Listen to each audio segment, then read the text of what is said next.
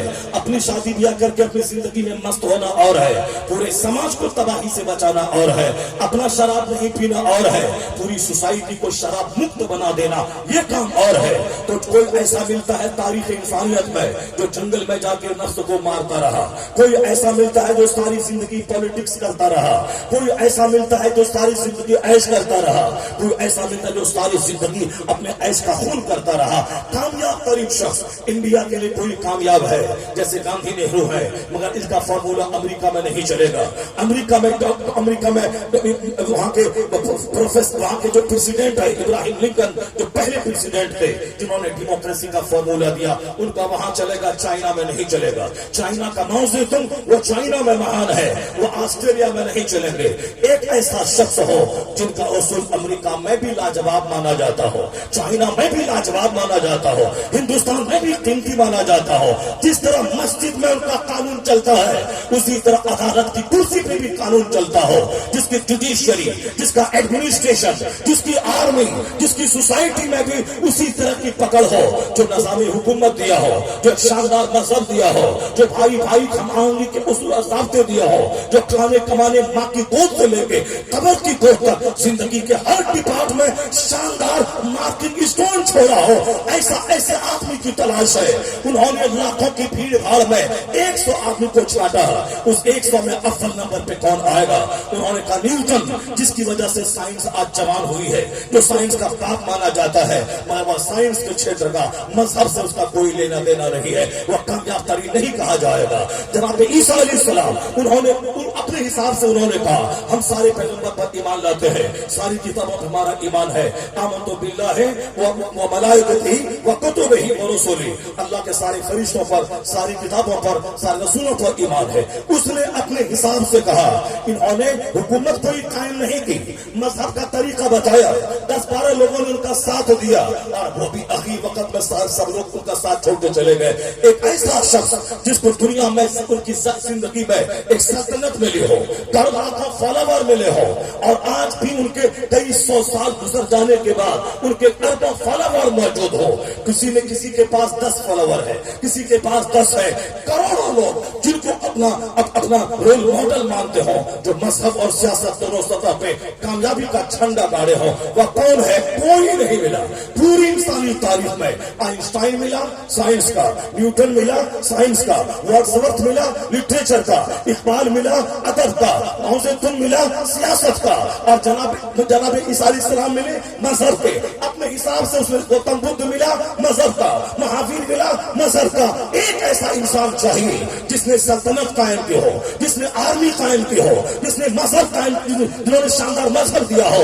مسجد میں بھی وہ لاجواب ہو، عدالت کی کرسی پہ بھی لاجواب ہو، سماجیات کے چھیتر میں لاجواب ہو. مائیکل ہارٹ کہتا ہے کوئی نہیں ملا، ایک شخص ملا.